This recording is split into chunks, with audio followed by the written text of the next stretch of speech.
Welcome back. Today's topic, it's all about the wheel and tire setup. I've been telling y'all for a little while I'm going to get this done, and now we're getting into it. So, first off, let's talk about beadlock wheels.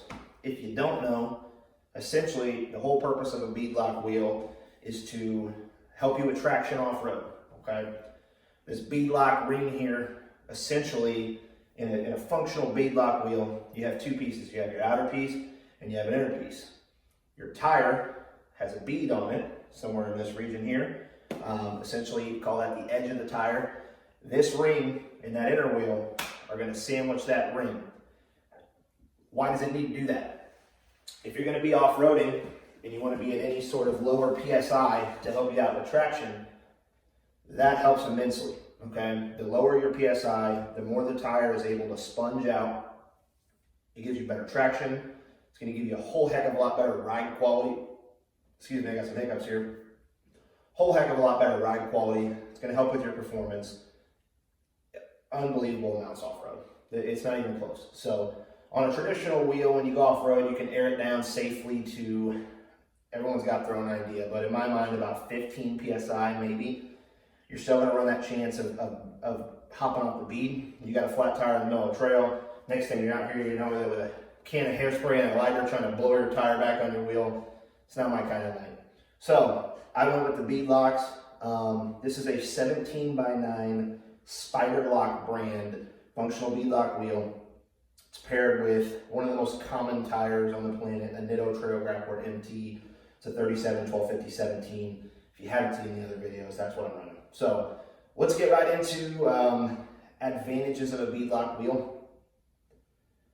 Functionality, number one, the whole purpose of the wheel, just like I just talked about, being able to air it down off-road, have that functionality, not have to worry about that tire slipping off, giving you the extra traction. That's the difference a lot of times in making it over that obstacle or not, okay? They're a very robust wheel. There are some cons that are gonna come with it, just like anything, you give and you take, okay?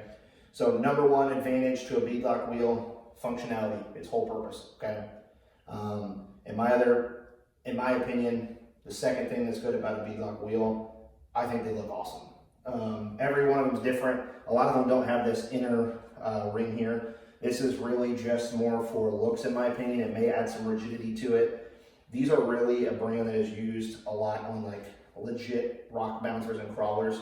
I don't see these a ton out on the street. They're not a super common wheel because most people don't use them super off-road. And to be honest with you, I would not have gone out and spent the money on this tire and wheel combo had I not found it used for a really good deal. So some guy was going to do a build on his Wrangler. I didn't get the full details from the guy, but essentially something happened with his business and he needed some money. He sold these, sold all the parts on the Jeep. It's actually where I got these inner fenders as well. So I found these for 200 bucks and it led me to this purchase inadvertently for to the tune of about $3,000. So it's a whole lot of money, but these retail for probably somewhere around 4,500 bucks if you bought the tires, the wheels, had them mounted, balanced, the whole thing. About $4,500 to get them. I got them with like literally 10 miles on them. Still had the little nubs on them for $3,000. So if I was going to buy new, even just some basic kind of regular off-road wheels with tires for 37s for 5 wheels, I'd probably be looking at $2,500. So I went ahead and just kind of spent the extra money, got the beadlock. Very happy I did. I loved it. So those are really your pros. I think we went through if you've got no off-road knowledge at all, if you're just buying a Jeep and you're going, oh, what do I want to do to it? That is what a beadlock means. Let's go over some of the cons. So cons, what are the cons of the beadlock wheel? You heard me say there are a few. Chiefly, they're very expensive, like we just talked about. I believe these wheels off SpyderLock's website are close to $450 a pop. Last I checked, new, which is a pretty dang pricey wheel where I come from.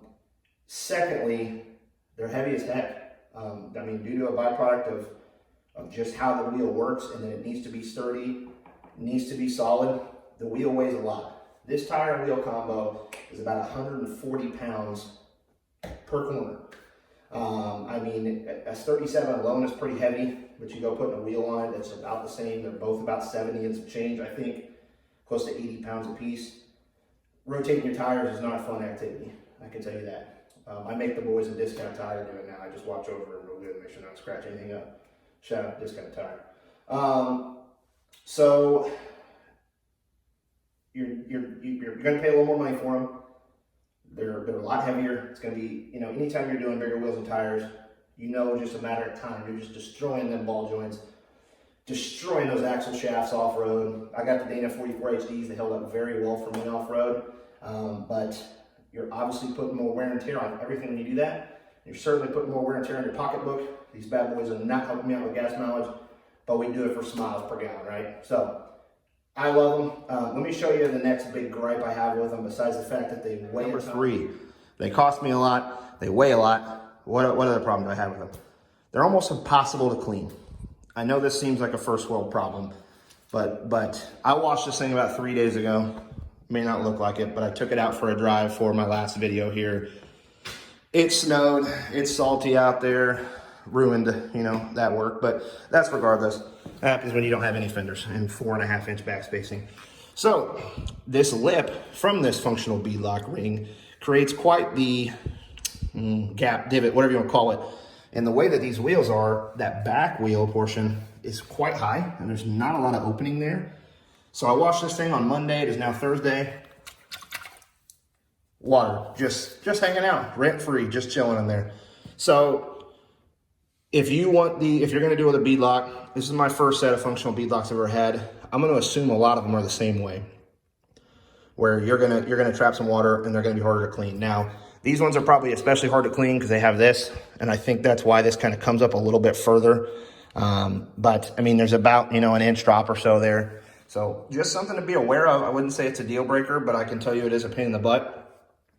And you're gonna see from the video I'm about to show y'all in some pictures, when I took this to Kansas Rocks, I found some of that holy crap mud where you had no idea it was gonna be like that. And it was like that, you know. 35s on a lift kit, how stuck can you get? Well, I can tell you Justin Moore was wrong. He had no idea what he's talking about because the old Badlands had to bail me out. So I got some pictures. Picture taking cake batter and just right in there. I mean, the thing was absolutely packed full. I had to crawl down on my hands and knees and scoop cake batter out and throw it on the ground for like 30 minutes. Cut my hands all up on these guys here on doing that and tried to drive it home. Couldn't do it. Washed the thing about 6 times on the way home because anything over 50 mile an hour, it just starts shaking itself to death. So you're gonna spend some more time cleaning these. I learned my lesson. Mud costs money. I stay out of the mud now, unless it's just some light water. I'm not driving through any more cake batter if I can't help it. But that is a downside of the beadlock that you gotta be aware of. You're gonna spend more time cleaning those. Is it worth it to you? I don't know. So once again, I'll stop flapping my gums. I'm gonna show you guys some off-road footage here from trip to Kansas Rocks. Keep in mind, this thing is not a rock bouncer by any means. Still very much in a, you know, factory drivetrain. So I had to drive this out there and drive it back about an hour and a half round trip both ways. So I knew I had to do that. So I took it pretty light on the off-roading. I didn't do anything super crazy. It was a whole heck of a lot of fun. I can't wait to get back out there and do some more. I didn't come anywhere near the capabilities of this vehicle. I just kind of, you know, sissied out on a few of those things, but we took it over some stuff. If you've ever filmed a hill, you'll be aware that if it looks like this in person, it looks like that on a camera. So some of these videos, it looks like I'm just driving over a curb at the mall. They still make you pucker a little bit. You can hear my poor brakes trying to keep this station wagon from just rolling down the hill and crashing through all the trees.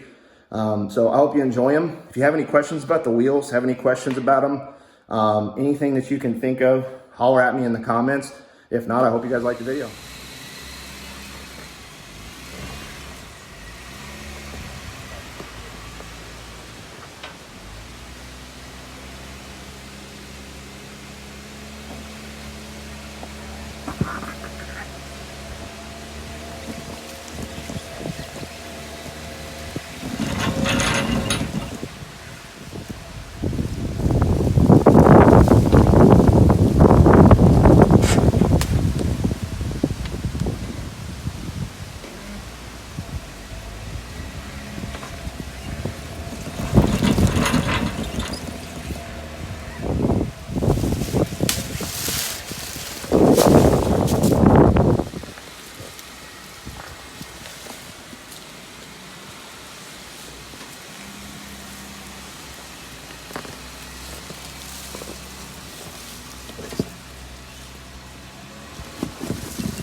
Straighten them out. Go back this way.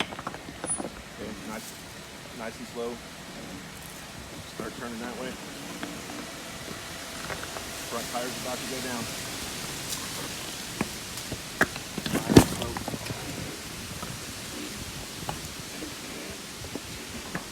You're good.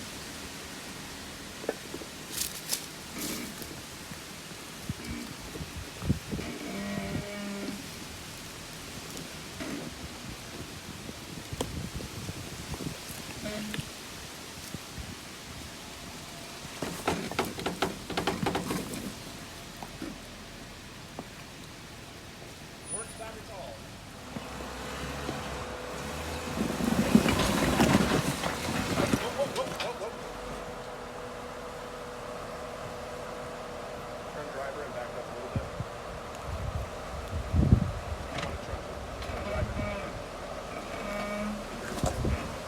Back tires are about to drop down. Okay, right there. Now turn passenger. Yeah, I'd say pull the brake a little bit, gas it, and then let off and try to bounce it up that way.